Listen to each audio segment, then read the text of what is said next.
Welcome to Fruity Knitting. I'm Andrew. And I'm Andrea. And this is episode 92. And we are back in Offenbach in Germany, home after a fairly long stay in the UK. We had a really great time. It was both relaxing and productive. We did interviews on the way there and on the way back, and one right in the middle. We did also manage to have a really great break, including a couple of weeks together with Madeline, who was over from Ulm, which is really nice. We really enjoy walking in the Snowdonia mountains, and we do also have a real affinity for the UK culture. So I think we're all a little bit melancholy to be back in Germany. We've included an extreme knitting segment in this episode to share some of the great outdoor scenery with you. But first, Andrea's going to tell us about our feature interview. Yes, we have an interview with Nancy Marchant, and that's going to be the feature of this episode, which is really exciting. Nancy Marchant is the world authority on brioche in hand knitting, and this is our second interview with her. The first interview back in episode 35 was done over 2 years ago, and that interview covers her work in general. So if you haven't seen it, you might even wish to go back and watch that interview first, particularly if you're new to Nancy's work. But in today's interview, we cover the work Nancy's done more recently. So in the last 2 years, she's published these 2 books, Tuck Stitches and Knitting Brioche Lace. So for the majority of the interview, we really delve deeply into these very exciting new techniques. And Nancy is a really good speaker, and she shares a lot of great information with us. So you might even find yourself watching this interview a couple of times just to get the full value of what she's sharing with us. As well, to encourage knitters to try out these really exciting new techniques, we are going to start a knit along on Tuck Stitches and Brioche Lace, but we'll tell you more about that later in the program. Yeah, in Knitters of the World today, our guest is from Salt Lake City, Utah in the US, and that is Kristin Drysdale, who also goes by the name of Scandiwork. We've got all the usual updates on our own projects, and observant viewers may have noticed that there has been some further development in the Morningstar bridal jacket that Andrea is wearing. So Andrea, we're going to start with you in Bring and Brag. So this jacket actually feels like an old friend to me now because I've been working on it for so long, but it is finally finished. So I just have to say one last quick little thing about it because it's become quite dear to my heart. For new viewers, it is the Morningstar bridal jacket by the Danish designer Kristin Drysdale, and I've knitted it up in her own lamb's wool yarn, which comes in a kit for this design, and the pattern itself comes in her book, Fenu Strick Beyond the Horizon. Horizon? Yep. And there it is there on the cover, of course. So we're really excited because we are actually going to go to the Danish Knitting Festival later this year. It's their 15th anniversary and it's held on the island of Fenu. And I'm super excited to be able to wear one of Kristin's finished designs and hopefully get to show her in person. So that's super exciting. Yep. So this is what the garment looked like last episode. I hadn't yet knitted the centre panel, so I was just wearing it open at the neck and it was fastened up underneath the bust. And I actually think it looks really good just like that, but I did want to go ahead and finish it properly. So I'm going to undo it and show you what I've done since last episode. Ta-da! It's quite bizarre. So this is the center front paneling, and it's actually only meant to be half this size and just go across the bust area. But I actually had enough yarn, so I decided to knit mine right down to the waist and right up to the neckline. The main reason I've chosen to do that is that my clasps don't make the jacket completely shut. There's about 1.5 to 2 centimeters gap here. So I thought it's much nicer just to see this sort of patterning on the panel to go right down to the waist and not sort of see it cut off here and then I have to always coordinate what I'm wearing underneath. So that's why I've done it right down to the waist. And I also took it right up to the neckline because, again, as I've said quite a few times before, the top of this jacket is actually meant to close completely as well, and you have a couple of clasps up here. But I made my front panels here too narrow and I didn't want to like stretch it shut and have it pulling across the upper chest. So what I did instead was just sew these 2 corners right across on the top of the paneling here. So if I actually wanted to wear it without the paneling, it would be very easy just to simply snip the stitches and then re-sew it there if I wanted. But I actually like it with the panel underneath. And what I do really like is this kind of eye or teardrop shape sort of... Yeah, I reckon it's a wine glass. Yeah, a wine glass shape. Exactly, a wine glass shaping here. I think that looks really cool. So the final verdict is I'm actually really thrilled with the design. Yep. It's been an absolute adventure to knit, which I love. I've done lots of new things, and it's such a cool, original-looking design. Yep. So I'm really, really happy with it. Yeah. And I've actually got my eye on another one of Crystal's designs, this one here. I think it's also really beautiful. So I might even have a chance to knit both of them up, and then I can go to the Fair New Strict Festival with wearing two of her designs and hopefully show her in person, which would be fun. You'll get a warm welcome there. That's great. We're staying with me. We're staying on Bring and Brag, and very briefly with me because I have finished my hiking socks that you've probably seen me working on for the last few episodes. This is actually the first pair of socks that I've knitted for myself. Normally I knit for Andrea. She really loves wearing hand-knitted socks. I generally don't, but I did really want to have a pair of these beautiful, chunky, cozy hiking socks to wear with my hiking boots. I've used a really tight gauge to make them extra tough, and the yarn I'm using is called Dorset Hike from Solitude Wool, who we featured in Meet the Shepherdess in episode 72. It is a breed-specific wool. It's made from Dorset sheep, or the fleece from Dorset sheep, together with a little bit of nylon, so it does make a really hard-wearing sock. Yeah. And they're perfect, and I'm really looking forward to getting lots of good use out of them. Yeah, they're beautiful. So I've now started a new design, and it's a jumper for Andrew, and I'm knitting it as payment for the hiking socks that he's recently just knitted me. Yeah. Here it is here. And I'm using wool from the Australian sheep farm Millpost Merino. Here it is here, who we featured in episode 86 under the Meet the Shepherdess segment. And I just have to say here, we haven't heard how their sheep farm is going because of the Australian bushfires, but I really, really hope that they're okay. They're just outside of Canberra, and the last thing that I heard about Canberra is that the air quality is now considered the absolute worst in the world because of the smoke. And it is inland, and it has been surrounded by bushfires, so the smoke is just so thick.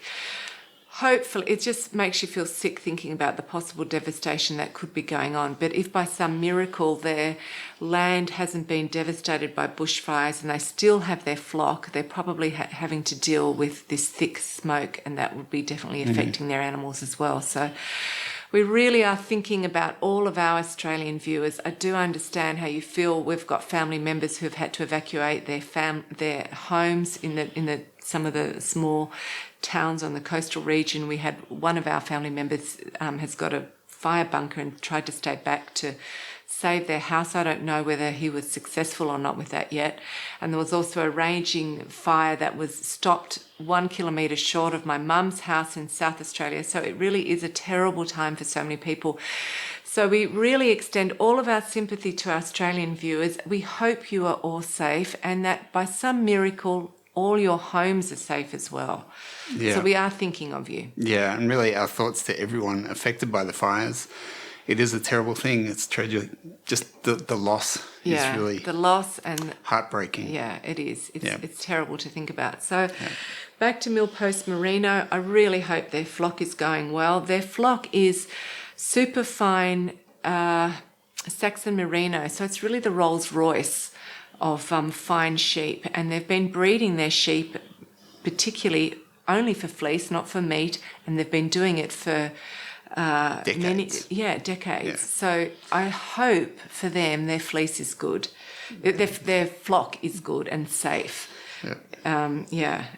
I haven't heard anything about how they are. So that's the yarn that I'm using, and as you know, I'm often concerned about pilling, and so I did a swatch, and Andrew has worn this swatch in his pocket and given it a bit of rough treatment to see how it holds up, because we wanted to know how delicate we need to be with this jumper. And so far, there's only sort of like a soft halo on it, but there's no pilling, which is amazing and brilliant, which I think means basically that it's been very well spun, and they haven't used any shortcuts, or, they've only used the very best long cuts of fleece. Yep, staples, yep. Which is fantastic. So that's really exciting.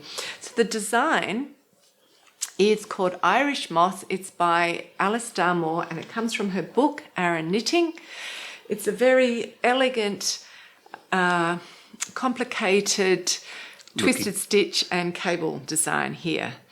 So it's gorgeous. And this yarn is perfect for it. It's a DK weight yarn and it is in 3-ply. Let me see if I can find an end. So it's just very perfectly round, which shows up the stitch definition very well.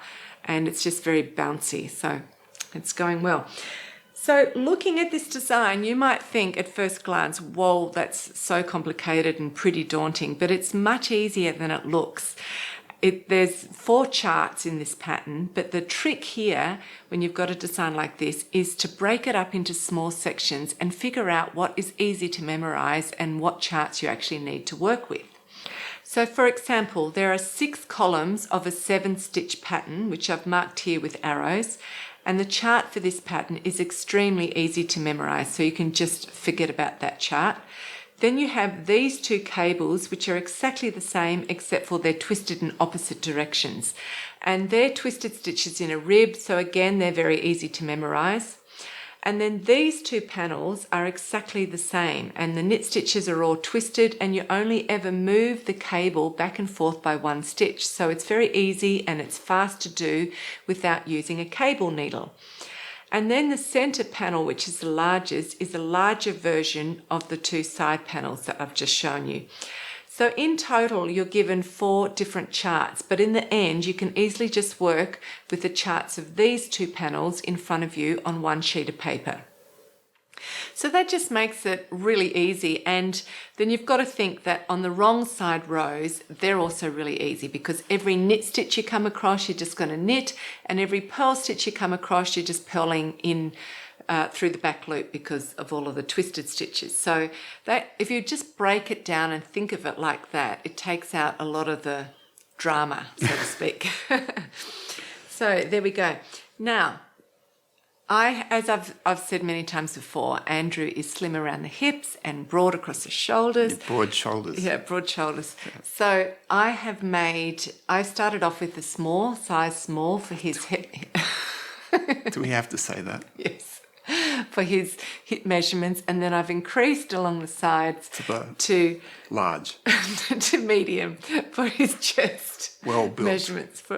Well built. Yeah. Anyway, it's really easy to do that because of the moss stitch paneling on either side, and you'll find that a lot of these really complicated looking traditional cable sweaters will do that. They'll have intense cabling down the front and the back, all in sections, and then they're able to grade these intense cabling sweaters into many sizes because they have some form of filler stitch, usually moss stitch, going down the side panels. So for the XXXXX, you've just got a large section of moss stitch, and for the very small, you've just got a couple of stitches of moss stitch. That makes it really easy to grade, but it also makes it really easy to modify. For example, if you were doing this for a woman and you wanted to put in waist shaping, it's really easy just to do decreases and increases in the moss stitch area as well.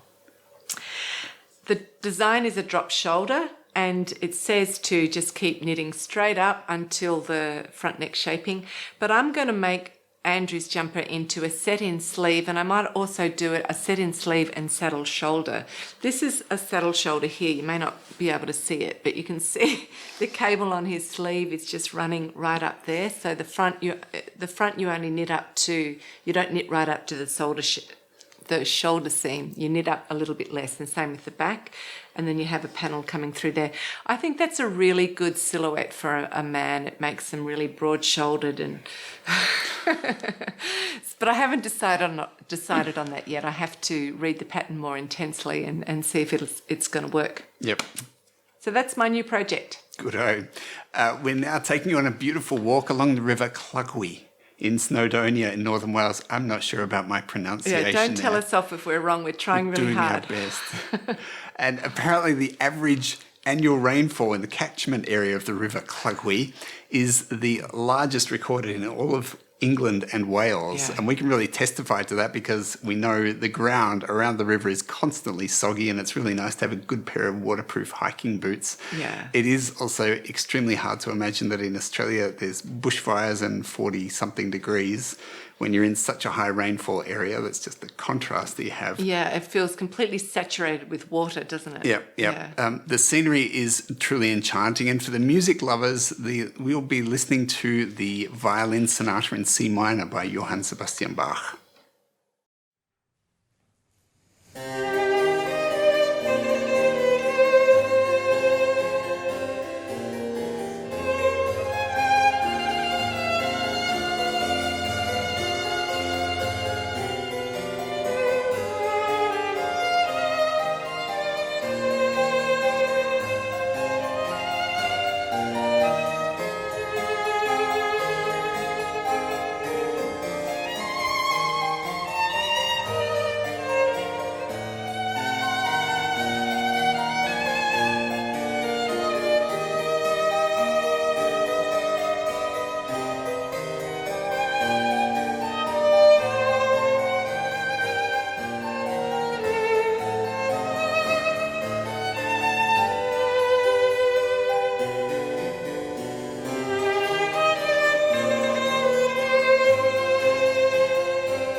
Hi, I'm Kristin Drysdale, and I'm a knitwear designer from Salt Lake City, Utah.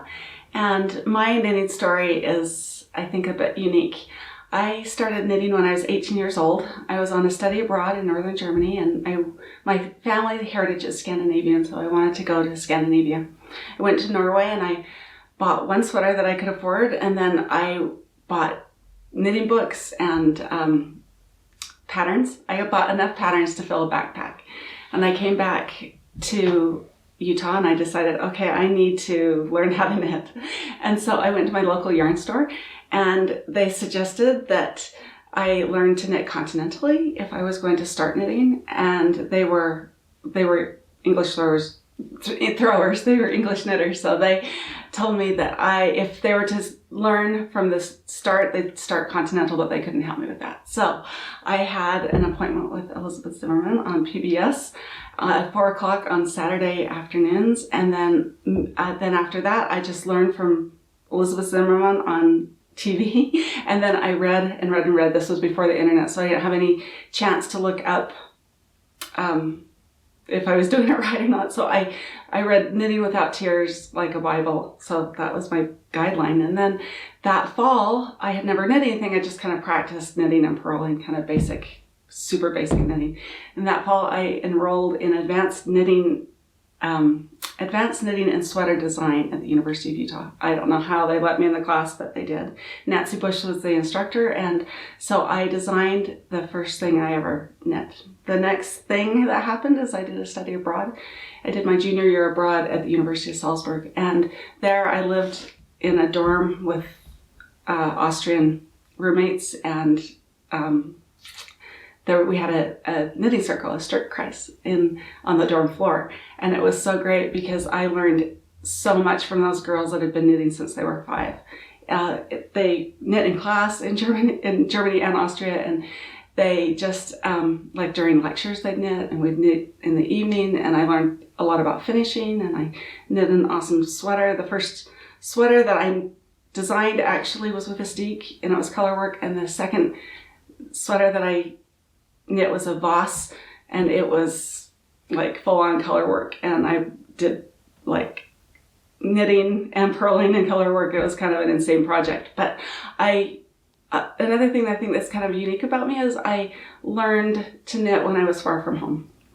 So I knit things for people. So for the first years that I knit, I didn't knit, well, a lot still. I mostly knit for people. It's like a love letter to people to make them something. And so I made my fiance, well, he wasn't fiance, he was a boyfriend then, but he gave me my boyfriend the first 2 sweaters that I ever made, and it worked out for me. I know that's like, there's kind of like, people think that it jinxes you to knit for somebody that you're dating, but for me it worked. And then after that, I knit for our children, and so that's my knitting story. The first project I want to show you is a slipper. This is a Karen slipper. All of my designs I name after either someone in my family or in my family tree. So this one actually is named after my mom. And I love teaching people to do color work with slippers because it's like color work in a nutshell. The beginning of the slipper is knit back and forth.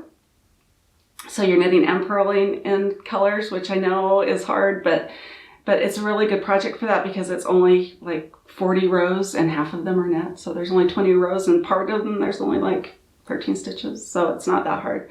And then it's knitting around like a selbo mitten. It's pretty much a selbo mitten for your feet. So there's a design on the front, a different design on the back, and then a strong border that goes around with it that helps you decrease. So that's a slipper. The first sweater I'd like to show you is Svensdottir. Sometimes I think my most favorite designs are my latest designs. So this is my latest design that is published actually. It's a top-down sweater, and it is, I really like it. It's the trickiest part about it is there's a few rows of 3-color. Don't be afraid of that. It's when you do 3-color, when I do 3-color, I put 2 on my left hand and 1 in my right hand, and it's not overwhelming at all. I really like this design. It's kind of sparkly and happy.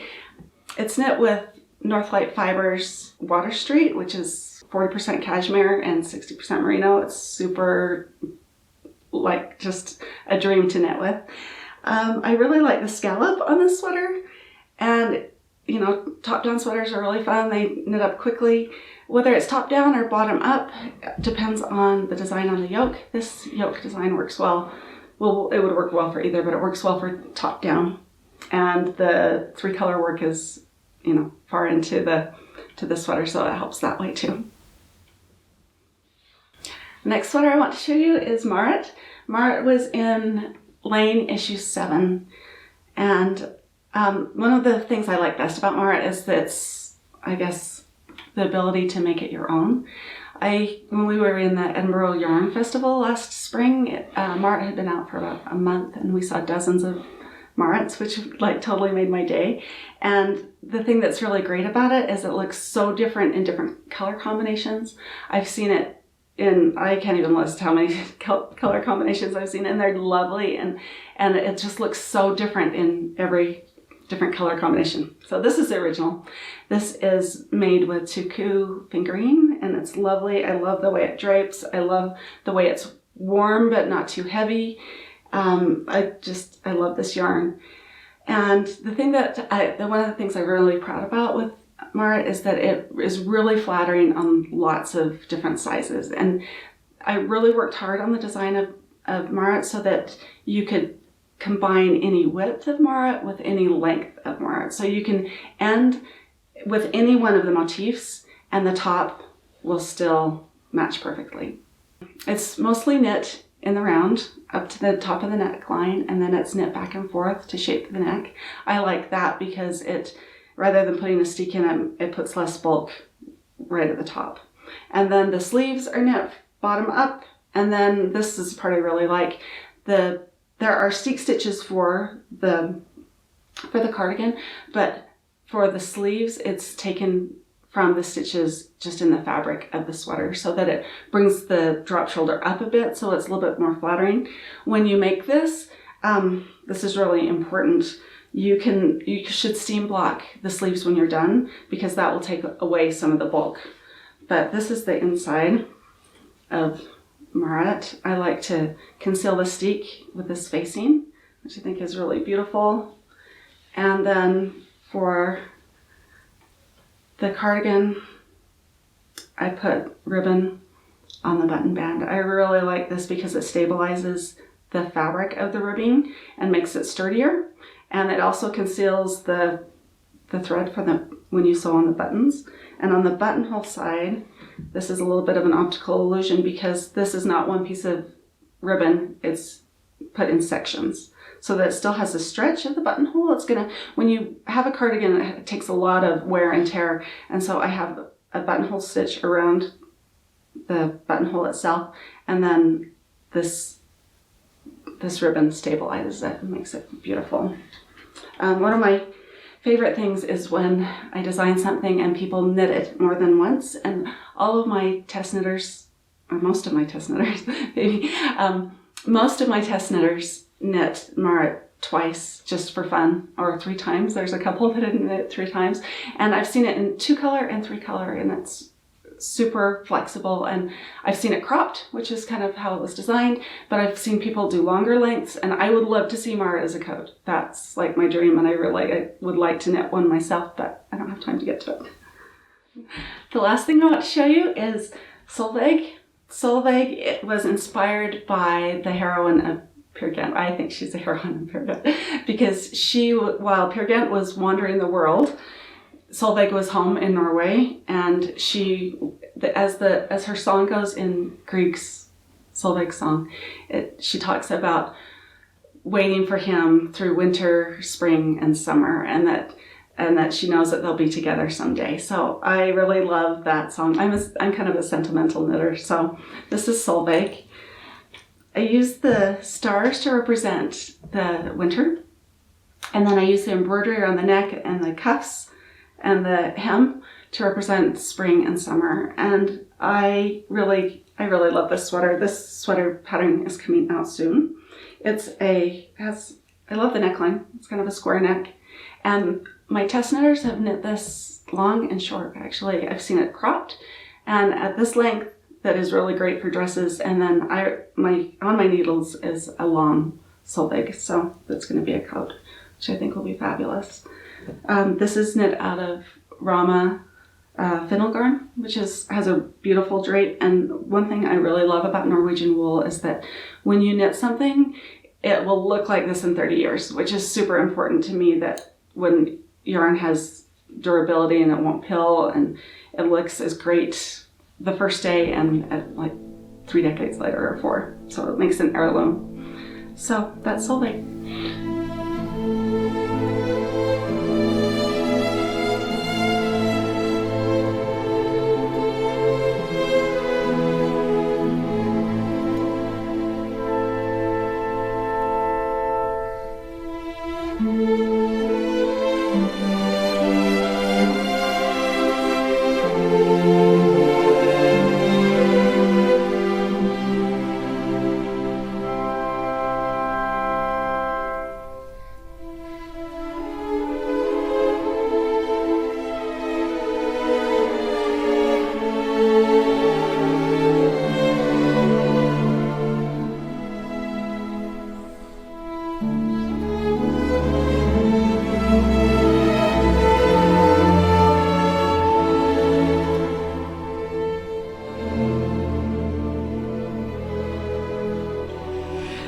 So many of you will recognise that wonderful music as being Solveig's song from Grieg's Peer Gynt suite, and I was so excited to be able to use that music to support Kristin's design, jacket designed by the same name. That was really cool. And I can actually remember playing that song as one of my very first piano pieces, so when I was about 6. So I think it would have just had the single note melody and then some basic accompanying chords, or maybe an arpeggio left hand. Yep. But it's such a melancholy tune, and I can remember sitting there being very melancholy and playing it over and over. I can imagine you moving yourself to tears, dolls. A sorry sight. Yep. Anyway, in case you didn't know, Edvard Grieg is Norway's greatest romantic composer, and he really used and developed Norwegian folk music, and he had a very intimate knowledge of Norwegian folklore. Now, Grieg comes from Bergen, and many of you will know that there's a knitting festival, a yearly knitting festival in Bergen, and the Hillersberg woolen mill is just outside of Bergen, and there's a fantastic museum there. So as you can see, there is a strong connection between Grieg and knitting. Yep, clearly. Big thank you to Kristin for sharing your story with us and also showing us your very classic designs. The embroidery on the edging of Solveig's song is really beautiful, and I love the 4 seasons concept in that. And I have to say, I'm also a very big fan of an elegant square neckline. Yeah, definitely. Mm-hmm. And I have to agree with Kristin's comment about Scandinavian yarns being very durable, because if you can just handle that slightly extra scratchy feel, then you will definitely have a garment that looks brand new after decades of wear. It's extraordinary. Which is a great thing. Yeah. Kristin is offering Fruity Knitting patrons a very generous 30% discount off all of her self-published patterns. Kristin's Scandinavian heritage really comes through in her designs. As we've just seen, she has many different slippers in a full range of sizes, from little baby feet to large adult feet. There are mittens, cowls and hats, all in stranded knitting, and lots of fairly simple but elegant stranded colourwork cardigans and sweaters. So enjoy looking through her collection, and thanks to Kristin. So coming up shortly is our feature interview with Nancy Marchant, and as I said before, we're really focusing on the work that she's done in the last 2 years, which is these 2 published books, Tuck Stitches and Knitting Brioche Lace. And at first glance at these books, they could look slightly overwhelming and fairly technical. And sometimes as knitters, we just need a little bit of a push and a shove to start something that is looking slightly scary. So we decided that we would start a knit along to support knitters to learn these techniques. And any project at all is going to be permissible. The knit along is simply going to be called Tuck Stitches and Brioche Lace. And you could even just enter a series of swatches. So the whole idea is to provide a forum where people can try out these techniques, record and share their progress, ask questions, and if you're more advanced, give advice. So for example, in this book, Tuck Stitches, It has some really beautiful cowl and shawl patterns in it, and cowls and shawls are really just pieces of material with minimal shaping, so they're great projects to try out new techniques on. And then a large part of the book is a stitch dictionary on tuck stitches using 2 colours. So, for example, you could just knit a series of 8-inch squared or 20 centimetres by 20 centimetres swatches on different tuck stitches and just have a lot of fun exploring that. You could, at the end, just sew them all together. It's either a blanket or even a cushion cover, which would look really gorgeous, I think. Or you could do something like take a very simple design, a stocking stitch cardigan or vest or jumper, and just put some tuck stitch patterning around the hem or on the cuff or say on the collar. For instance, you could take a stocking stitch stocking stitch cropped cardigan and then do 2 little pockets in tuck stitches with 2 colours and a collar to match. That would look super cute. Or just a long scarf and every 20 centimetres change the tuck stitch pattern, or simply just straight out squares. So it's up to you. The whole idea is just to have fun with the technique. Likewise, with the Brioche lace book, there's a selection of very beautiful shawl designs which you could knit at the back of the book, and there's a small section of brioche lace stitch patterns that you could practice swatching on.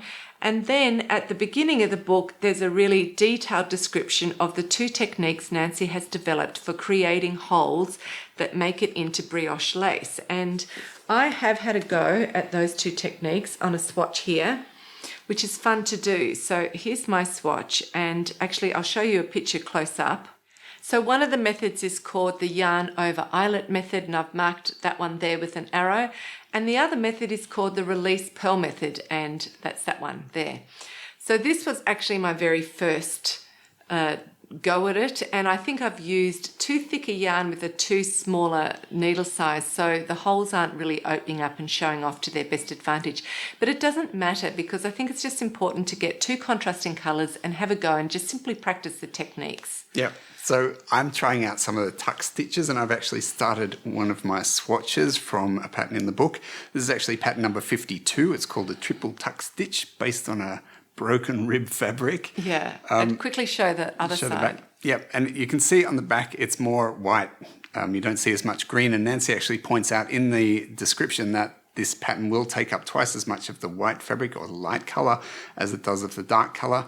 The technique is similar to normal brioche, where you have a setup stitch. You need to cast on an even number of stitches. So I've got 40 stitches here. And then you have 1 setup row, and then it's a 6-row pattern repeat. And you're finding it pretty easy. I am finding it pretty easy. It's the same thing right across the row, and really you tend to alternate either a knit or a purl and some sort of brioche thing. Yeah. I think that after Andrew did that lace, that you've really jumped up a level in understanding and reading your knitting. Yeah, we will come back to the lace. Anyway, I'll show a close-up picture of it. Have a close-up. So I think of it as sort of a double layer fabric, where the white fabric is like a seed stitch, where you've got 2 rows of knit stitches and then a purl stitch, and then that repeats, but it's offset by 1 stitch. And then the green is like an open mesh over the top. And yeah, I really like this pattern. It's the one I picked out of the book to start with. I think it's cool too. Yep. So Nancy has 2 main distributors for her books, her self-published books. The one in the US is Schoolhouse Press, which is run by Meg Swanson and her son Cully and his wife Michelle. In case you didn't know, Meg Swanson is the daughter of Elizabeth Zimmerman, and Elizabeth Zimmerman started the Schoolhouse Press way back in the 50s. So they have an online store that has a fantastic selection of the very best knitting books, videos, patterns, and wool. And the European distributor is Stephen and Penelope's, and they have a bricks and mortar shop, as many of you know, and an online store, and they're based in Amsterdam. And they describe themselves as a little yarn store with a very big personality. Well, I don't think their yarn store is that little. It's a really fun place to go, as many people in Amsterdam know, for their knit nights and things. And their online store is also not very little. They have a fantastic selection as well of the best knitting books and an incredible selection of yarn. Yep. But they definitely do have a big personality. They definitely do. No denying that. Yes.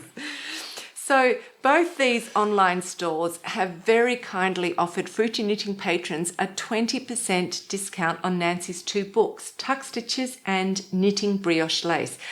This is a great offer, so we hope that many of you will explore these new techniques and take advantage of the Knit Along as a forum to do so. So thank you very much to Schoolhouse Press and Stephen and Penelope. As many of you will know, the Edinburgh Yarn Festival is taking a break this year. We hope it's going to be back in 2021. I'm sure it will. But since we're not going to Edinburgh this year, we have decided to go to New York next week for Vogue Knitting Live. And it's particularly exciting because it is the 10th anniversary of that festival. We are going to be doing a series of vendor interviews, and we've also got one full-length feature interview lined up, which we're really excited about. Yep. It's going to be a crazy busy few days for us doing the interviews and gathering other material. But we are really keen to meet some of our American patrons. Yeah. So at the moment, we do need to get the work done. We are going to be busy, but we're looking at blocking off some time just to meet with people. So at the moment, it looks like Sunday and Monday are the best times. Yeah. But you're planning to... I'll do an Instagram post when we know more details and just suggest a time frame and an area. So if you would like to come and say hi, that we can meet, and because it is very important for us to be able to thank our patrons in person. Yeah, it is very important. We love doing that. So Sunday, Monday, look out for it. And we would like to ask you, if you are watching, to please do become a patron, because it really is only through patrons' financial support that this show is able to continue. It is Andrew and I's full-time job, and you can do so for a small amount each month. And it's just a small amount each month that it provides a regular income for us so that we can feel a bit more secure and plan what we're doing. So thank you very much to the wonderful patrons who have done that and have made this show possible. We so appreciate you, and we hope to meet some of you very soon at Vogue Knitting Live. To say just that. Yeah. And so coming up now is what you've all been waiting for, Nancy and Marchant. So enjoy the interview, and we'll see you very soon. Yep, thanks for being with us today. Bye. Bye.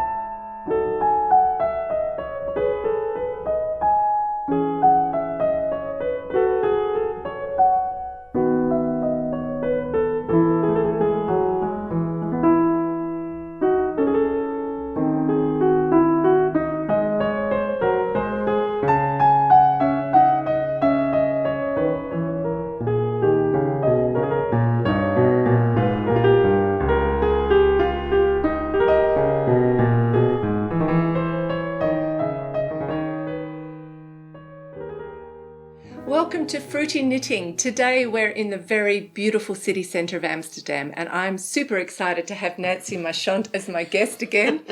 Nancy is the world authority on brioche in hand knitting. She's written several books on the subject, and very importantly, she's standardised brioche knitting abbreviations and terminology. And this alone has meant that designers worldwide can easily share their patterns, and brioche knitting is now really accessible to the average knitter, which is fantastic. So we interviewed Nancy 2 years ago, and since then she's published 2 more books, Tuck Stitches and Brioche Lace, and there's a further 2 books in the pipeline. So that's going to be the topic of today's conversation. So Nancy, we are very grateful that you've agreed for a second interview. Well, thank you for asking me. Good, yes. And thanks for sharing your time with us. Okay, so you have actually applied a few different knitting techniques to the brioche stitch. Yep. So why was it more challenging to apply lace to brioche? So could you just start by talking about your process of developing brioche lace? Now, I started out, I wanted to go through all the different sort of knitting techniques with brioche. And lace was the one that I just kind of kept putting on the back shelf because, brioche itself is so decorative. And to add yet another decorative element to it, I kept hesitating. Is it really important? Does it have a space? Does it need to be out there? And I made several samples. I'll show you I just made a sample of where I made eyelets in between 2 stitches. I mean, with brioche, you always have to work with a pair of stitches. And so the eyelet means that you have to make 2 loops, 2 eyelets, not 1. And so that's what I did on this little sample. I made it just in 1 color, and I wasn't impressed. So then I thought, well, if I just open this whole process up, I put it on a looser needle, a bigger needle. I knit the whole thing looser, and it shows up. But again, I was looking at the sample thinking, is this important? Does it have, have something that knitters are going to want to do? Yeah. And so then I made it in 2 colors. And what happened was the little eyelets really disappeared, because what you read is the actual, you read the brioche. Yeah. You read those strong vertical lines. You don't read the holes. And the definition of lace is that you create these holes, and the holes have to be a part of the repeat. They have to be a part of the design. Well, then I really opened it up. I used 2 colors. I really opened it up. And then for me, this was successful. And this was the beginning of all this lace. And I mean, I just kept doubting and doubting and doubting if I really wanted to pursue this, if I really wanted to go further with it. And I did. I'm glad I did. But it took a while to get there. It took me forever to get this book. Yeah. Yeah. But actually to create the holes is quite tricky, and you've come up with 2 methods. So what were those methods? I came up, normally when you are making an eyelet in knitted fabric, the eyelet is the lace hole, and you create that just by making a yarn over between 2 stitches. And so that's what I did, except that I had to make 2 yarn overs. Now, another fact with brioche is a rib. You can make stockinette brioche, but most of us make the brioche rib, which is called brioche stitch, but it should be brioche rib stitch. But because you're putting 2 stitches in between a rib, that those 2 stitches kind of settle at an angle. They don't really come forward and, face the audience, you could say. Yeah. So as I'm making these 2 eyelets in between, I thought it's just not showing itself well enough. So I thought, well, what if I just took 1 stitch, I made an increase in that stitch, and then when I got to it the next time with the second color, I released that increase, and what I did, I just made then a big loop of yarn. And that big loop, that eyelet, sits on top of a brioche knit column. So it's really dominant. It really shows itself. And that to me was a really beautiful way to create eyelets in brioche. So out of the 2 methods, there's the yarn over eyelet and release purl method. Yeah. It seems that the release purl method is more flexible because it allows the knitter to convert any brioche pattern into a brioche lace pattern. Could you explain that a little bit more and show an example of a brioche pattern of yours that you've converted into brioche lace?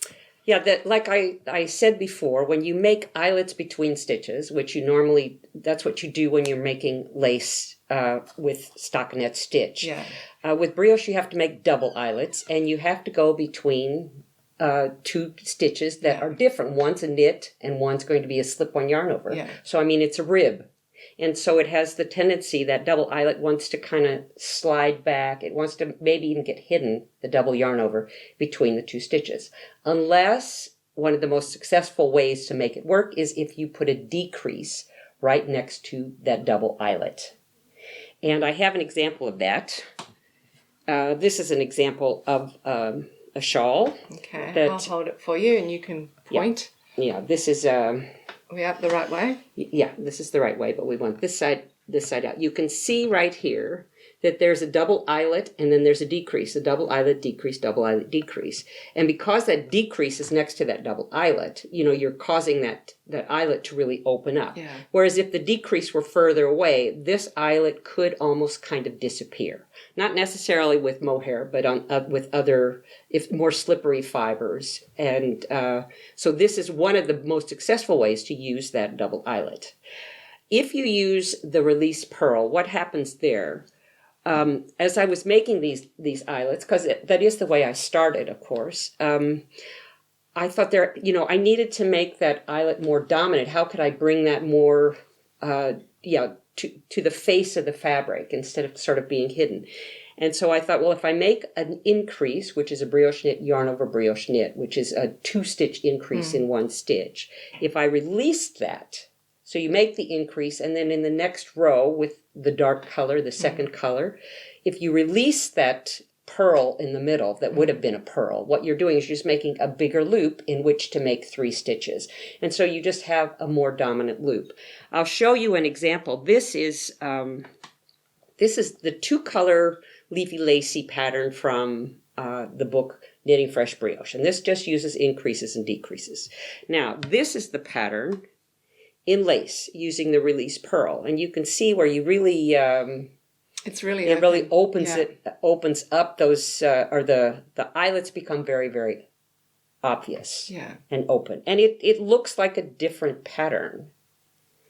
So, that's sort of the difference. Yeah. Okay, now what if a knitter wants to take a traditional pattern like a traditional Shetland or Estonian lace pattern, the simple one, and then make it into brioche lace? How does that work? Well, again, you have all these elements going into brioche that you have to consider. The 2 colors, you have columns, one's knit, one's purl, and they're very strong graphic elements, these columns usually. And so this is a good example of what happens. This is just a typical shell pattern. Yeah. And you can see what happens. The brioche kind of, the 2 colors dominate, they do, but then the lace also shows its little face. And so, this is gorgeous. Yeah, this is a pretty little shell pattern. I also have one of a zigzag. This isn't really, I can't say this is a traditional lace pattern, but I do know that zigzags are used quite a bit. And both of these samples, this last one and this one, use the release purl. And in the book, Knitting Fresh Brioche, when you have that increase, instead of making it an increase, you make the increase, but in the following row, you release it into a release purl, meaning you make it an eyelet, and you can create patterns like this, just like this. And in your book, of course, you can make them bigger and bigger by doing more. Yeah, absolutely. So we've got some of the shawls around us here from the book, Brioche Lace. So could you just show us a few of them, talk about the patterns, and tell us what you were looking for in the yarns that you chose? This is one, isn't it? This is one, yes. And this uses La Bien Amise. This is a superwash yarn, but if you're making a triangular shawl, because I'm somebody that says don't use superwash, if you're making a triangular shawl, it will work. Now this, it's kind of hard to see because the yarn itself is so dominant, but you can see there's a double decrease here, and then these are double increases. So you make a double increase on the side of a double decrease, and you get this. I think this is really a beautiful pattern. Yeah. Can you see it? Yeah. Yes. Yeah. And then this ends just with a mesh. Yeah. Where every stitch is worked, meaning you make a double, you make a release purl eyelet, and then you make a decrease. You make a release purl eyelet, you make a decrease. So every stitch is worked, and then you get a real lace mesh. Now this one here is in mohair. But that's a tuck stitch. This is a tuck stitch. That's a tuck stitch. I just grabbed it and put it on because it just looks so beautiful with my... with your outfit. But we've got more patterns over there. Got some over here. Yeah. So this lovely green and cream. Yeah. This is a cotton wool blend yarn.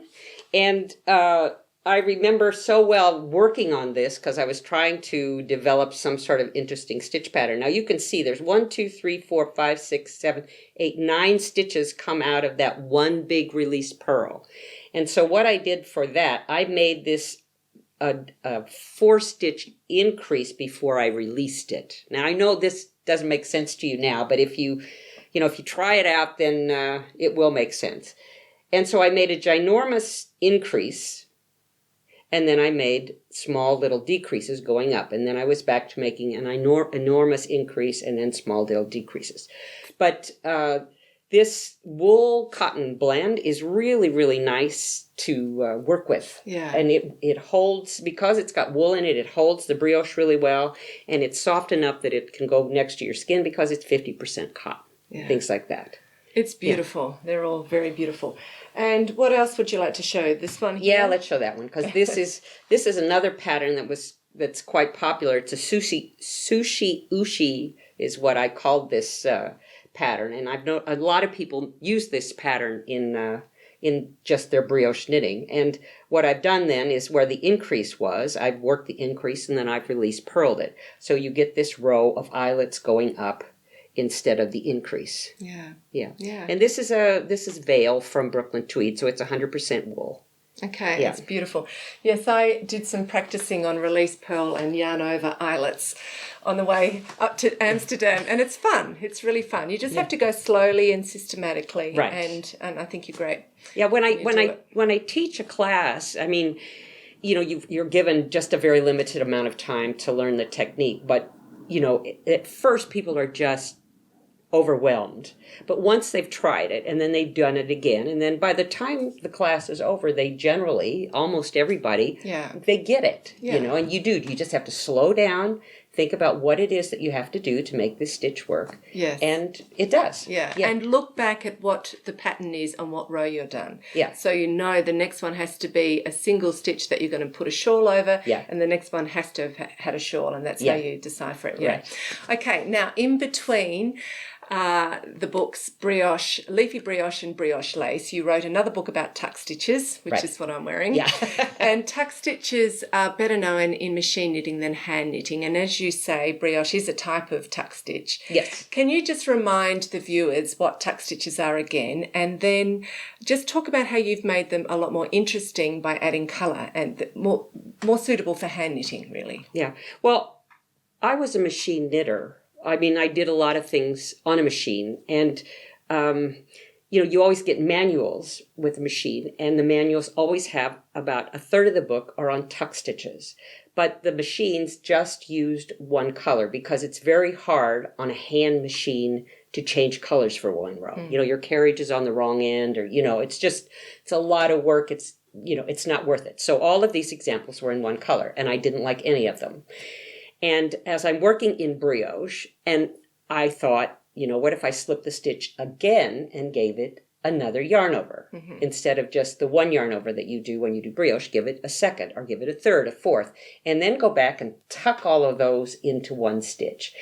And then it dawned on me, of course, this is the tuck stitches that's just what I've been seeing in these manuals for so many years. But the manuals didn't use color. And so that's what I did. I added color to tuck stitches. Yeah, because the underneath stitch, if you pull it right up the top and it's in a contrasting colour, it really shows off as a beautiful pattern, absolutely, doesn't it? Yeah. Absolutely.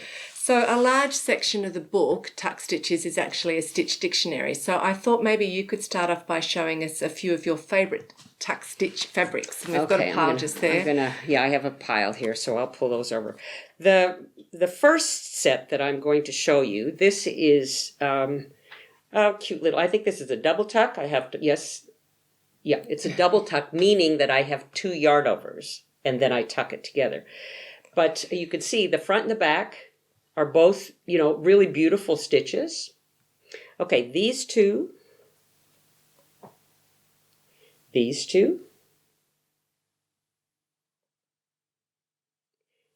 3. So there isn't really a right side and wrong side. They're both reversible, aren't they? They're very not, well, sometimes they do look a little like the wrong side, because you do put plain knit stitches in between, so you'll have a stockinette little area and a reverse stockinette. But generally, just because of the tuck, you're making it more reversible. Yeah. But all of these samples that I've shown you here, this is all the exact same stitch, constructed the same way, except I changed where I put the color. I made it 2 blue, 2 white, or 1 blue, 3 1, whatever. I mean, I just switched them around, and so you get all of these different stitch variations just by switching the color around. Yeah, it's amazing.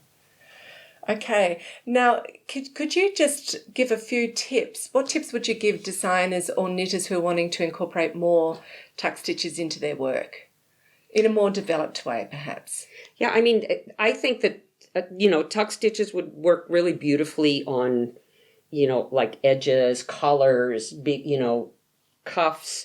things like that, because they are reversible. You know, you can fold them back, and you've got, or that you can fold it back, like this jacket. And you've got two sides that you can work with. And hats, too. You can make reversible hats. Yeah. You know?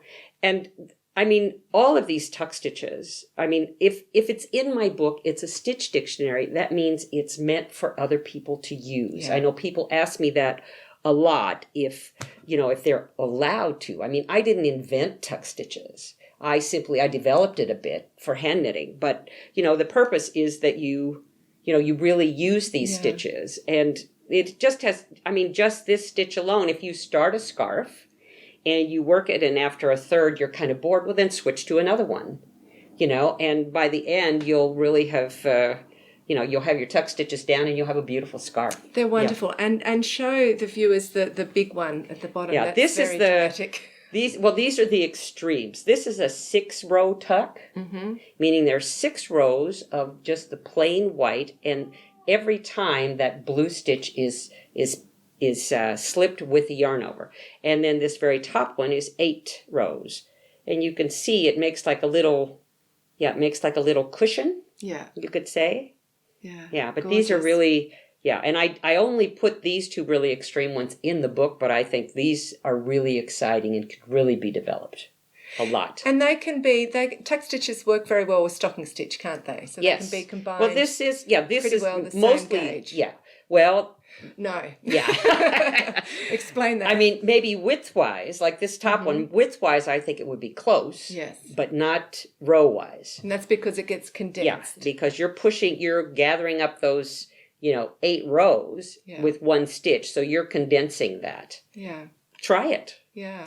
Just try it and see what happens. And what about cast-ons and cast-offs? You just use a normal one? Yes. Yeah. Absolutely, just a normal one. And I mean, again, you're going to make a little sample. You're going to practice before you actually make a project or something with it. So on your sample, you can see if you really need to tuck, to loosen up the cast-on or tighten it up. Yeah. Things like that. Let's get to this gorgeous scarf that I'm wearing. So here you've just used the colour so beautifully. The dark colour you can really see is being pulled up, and you can see the line, the contour of it, can't you? Well, yeah, I mean, it's because it's such a thin little dark line going across. And if this were done in a wool, like a 4-ply wool or a double DK weight wool, you wouldn't see this at all. It would look like a completely different stitch. But because it's the thin mohair, and I really open it up. I blocked it wet to open it up to really show how the dark thread runs. So you could actually use this for fabrics that are less thermal, couldn't you? Because it's more open. So that's a good... Yeah. Okay. Do you want to show that one over there? This one? Yeah, that looks like a really easy first project. That comes from the book. Yeah, this is, and you can see the 2 different stitches. This is the front and the back. You see the 2 completely different stitches that you get just by working the stitch.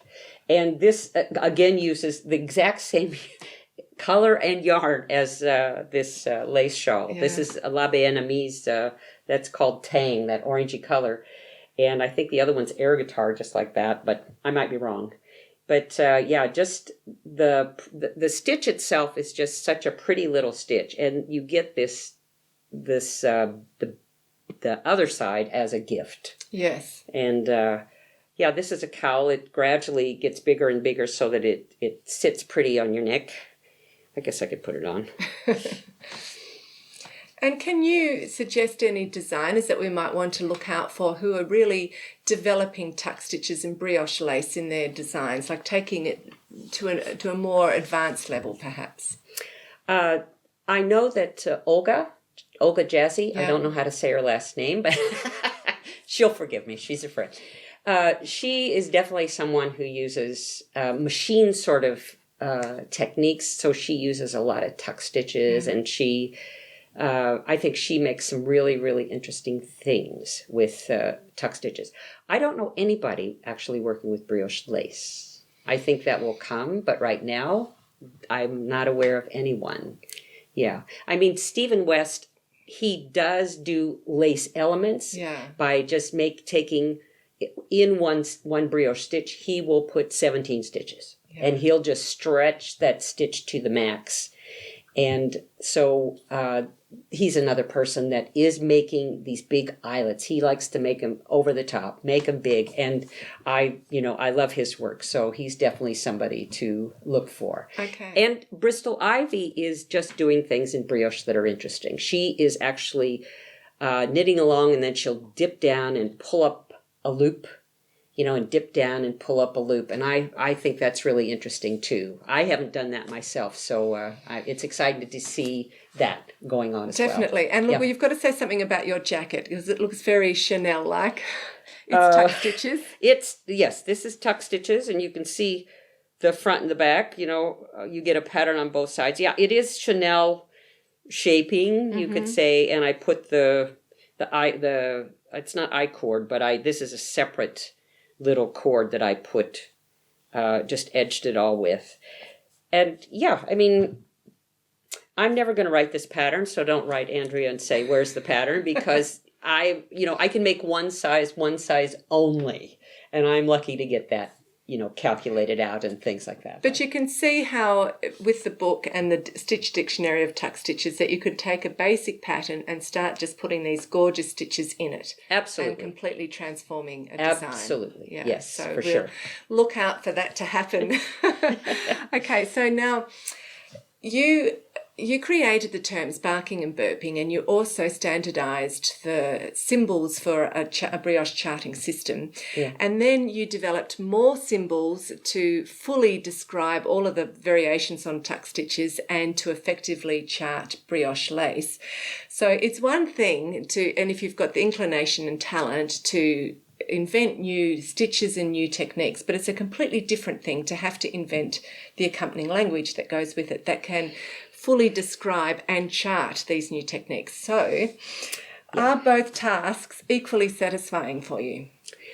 Well, I mean, it is really challenging to introduce something new, you could say. I mean, when I first tried to introduce just the brioche knit, I mean, it's literally BR brioche K, It's not really rocket science there, but it needed to have its own symbol. Yeah. And I did try in the earlier patterns in 1992, I tried to introduce symbols, and, they wouldn't go for it because the public, that was just one pattern. The public wasn't going to try to get their head behind that. And so it didn't happen until 2005, and Interweave did take that on. I explained that, before that, everything had been knit two together when you had a stitch and a yarn over. And to me, that wasn't two separate stitches that you knitted two together. And what happened when you made a decrease? How would you knit two together then, So Interweave did take on the terminology, and one thing that has happened, the very first book that I wrote was Knitting Brioche, and in there I had different terminology than in my second book. Yeah. And that's because I didn't know what I was doing in my first book, and I kind of knew what I was doing in my second book. Now, that being said, what I did was I just used SL1YO for the slip-one yarn over definition, and it doesn't matter if you are brioche knitting or brioche purling. It just means you slip one and you carry the yarn over. And in a brioche purl row, it's done differently than in a brioche knit. But I didn't want this symbol to become so important, because in the end, it's just a symbol. It could be XXX, and this is what it means. But so many people have written to me or told me they don't understand that symbol. And I try to get them over the hump of, it's not slip one comma yarn over. Yeah. It means you slip a stitch and you give it a yarn over. That's what it means. And I mean, if I could redo these symbols again, would I? Maybe. I'd almost just put an X, because slip one yarn over, it's the hardest thing to learn. It's what you have to learn when you're knitting. Yeah. You have to learn this slip one yarn over, but it becomes just the secondary thing once you've learned it, because what's important is, are you going to brioche knit? Are you going to brioche purl? Are you going to make an increase? You're going to make a decrease. In between, you have to do a slip one yarn over. And so instructions always have to have that in there. Yeah. And charts as well. They always, every other block is that slip one yarn over symbol. If you could leave that out, the charts would be so much easier to read. The thing is with the yarn over, in normal lace knitting, the yarn over is done differently depending on whether you're purling and knitting anyway, but it's Sure. still called a yarn over. So it's Yeah. the same problem, but somehow people accept that and... Yeah, Yeah, they but want to challenge. I think they they wanna just want fight. to. Yeah, they want to challenge me, and that's fine. Go ahead and challenge me. I mean, Yeah, it's and I'm sure that in maybe 10 years' time, somebody might rewrite it again. Yeah. Who knows? Who knows? But is it fascinating for you to do this? Oh yeah. Yeah. Oh yeah. I mean, when I was first the first book, I kind of did these charts, and I kind of took a Japanese symbol for knitting one below, and it was those charts are a nightmare in the first book, Knitting Brioche. But when I got to knitting fresh brioche, I was in touch with Jared Flood from Brooklyn Tweed, and I was in touch with J.C. Breyer, who wrote the book on how to write charts. And, it was just great discussions. We were all just, really nerding out with these symbols and things like that. And, like if you make a symbol for a decrease, the symbol has to appear what the stitch looks like when it's finished. Like you'll notice a lot of people they'll take 3 spaces to make a decrease, when actually it should just be 1. You've taken 3 stitches, but you go down to 1, and the 1, that symbol, should look like it does when it's finished. And that's a very important thing to make note of. So an increase, if you have a 5-stitch increase, it has to cover 5 blocks. Yeah. 5 of those grid pattern things. Yeah. But no, I really liked doing that. Sometimes you have a sort of a wonky stitch at an end or something, and you have to try to describe it with a little graphic element. And quite often I'll just simply put an asterisk by it and say, read the written instructions. Because that's what you have to do. Yeah. Sort of. Yeah. Okay.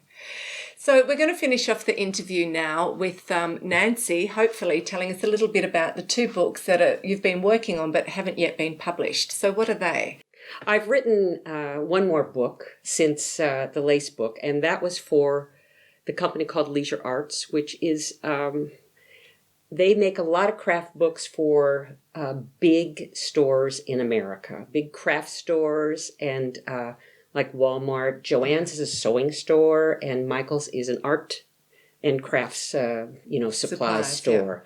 Yeah. And what I had to do was I had to use yarns that were more readily available to the public than these fancy yarns that I usually use for my books. And I really liked doing that because, I'm a yarn snob and I'm not. And I actually found that a lot of these yarns worked really beautifully. And I was really happy with the result. It's a book that's just called Basic Brioche, and it involves 1-color brioche. There's a scarf, there are cows, things. These are some examples. This is an example of something that actually wasn't used, but it's a washcloth. And this is self-striping yarn. And it's like, I think it's called cotton candy, or I'm really bad with yarn names. But it's just 100% cotton. Yeah. And I just love the structure of it. I like everything about brioche done with this yarn. Yeah.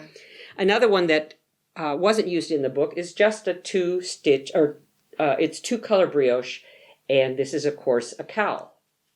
And again, this is, I think it's 100% acrylic, or it might be, 75% acrylic, 25% wool, but it works beautifully, and it feels good. It feels soft, and yeah. And it makes it accessible to people on a lower income, which I think is important as well. And I mean, and I think a lot of people too might have these yarns in their, stash, then they don't know what to do with them. And something like this just takes, 2 skeins. Yeah. And something like this is just 1 skein. And you can really learn to brioche, if you need to learn, just pick up a skein of yarn and go for it. There's some exciting stuff here on the table. So, well, shawl shapes. For some reason, I think every designer in town sort of teaches a class on shawl shapes because that is what they all know. And with brioche, you have to approach it a little differently because you are dealing with two stitches all the time. You've got a dominant stitch and a less dominant stitch, except that on the other side it is more dominant. Now this is a little example. Let me pick one out here. This is a nice one. This is a little semicircle of two-color brioche with increases and decreases. And you can see where this is all just increases, sorry. But you can see that because of these columns of stitches, you can really count, like this is 4 rows, and then you make an increase. Then you work 4 rows, you make an increase. Yet this increase, is also 4 rows, but it's divided into 3. I mean, it's just one way of constructing a semicircle. Yeah. Now, another way, this is a little bit different. This is also a semicircle, but here increases are made on this in the white color, but then increases are made in the red color as well. And what you see here is there's this line missing. Where this one had the double line, this one didn't. Yes. And the shapes are similar. They're not exactly the same. Then we have another sort of semicircle. And again, what happened here is the increases on the outside edges are every 4th row, and the increases on these 2 columns are every 2nd row. And so you're causing this to really expand out, whereas this doesn't expand. It expands half the time because it's worked every 4th row. This is a triangle. And again, all of the increases are made in one column, and they're worked, I think it's every 6th row. And so that's a very slow forming triangle, whereas this one, well, that one. Well, I'll show you this one. This is another sort of triangle, and you can see this starts at the point down here where you make increases every 4th row, and then to force the triangle to work out in the other direction, I cast on. Yeah. So that's another method. You can make these shapes by working increases and decreases. You can make them by casting on stitches and binding off stitches, and you can also make them modular. You make one piece, you add another piece, you add another piece, you add another piece. Or you can also do it by, this actually uses decreases and or increases. So you make a whole set of increases and then you bind those off. You make a whole set of increases, you bind them off, and it just makes this really pretty little decorative edge. The one I'm working on now, which isn't done, is I'm working on short rows, because that's another way of shaping, causing shaping to go on. This is where all of these increases are worked in just on the one side. And so you get this, this shape. Yeah. Whatever shape the moon, that is. Sort of, the moon. Yeah, moon shape. Yeah. That's fascinating. So the book is going to be a series of how to change the shape via different techniques, basically. Right. Yeah. And what you can do with these little shapes, I'm teaching a class on this. Gorgeous. Simple and gorgeous. Yeah, I'm teaching a class on this for the first time at Vogue Knitting Live in New York. And so it's, if you're in the class, let's hope it works. But what you can also do is with this shape, you could make a photocopy, and then you could just cut out parts of it and put it next to a different part. Yeah. To create shapes again, to really, and that's another form of the modular. Right. Yeah. Sort of. Yeah. Yeah. But, But that's another thing I think that might be interesting if you use the shaping that goes on here and add it to another shaping. Yeah. What sort of a shape do you get then? Yeah. Yeah. Wow. Yeah. So when is that due to be published? Oh, I don't know. It's, I'll say next year, and it might be 2 years from now.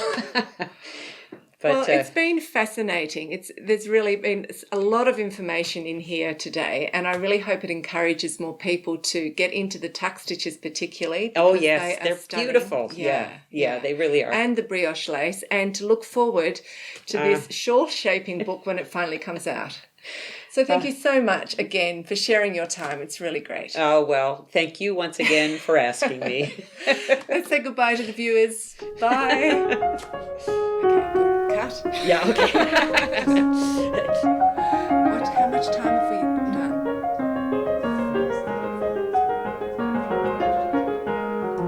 Total sin Sorry for kicking you. Yeah, no. Well, we have that double in there. Is that You also see that the other elements of the two colors and the other elements of the strong. Oh, that's my cat. okay? So just turn it off there. That is what they all are. And with brioche, you have to approach it a little differently because you are dealing with two stitches all the time. You've got a dominant stitch and a less dominant stitch, except that on the other side it is more dominant. Now this is a little example. Let me put it here. This is a nice one. The shaping that goes on here and added to another shaping. Yeah. What sort of shape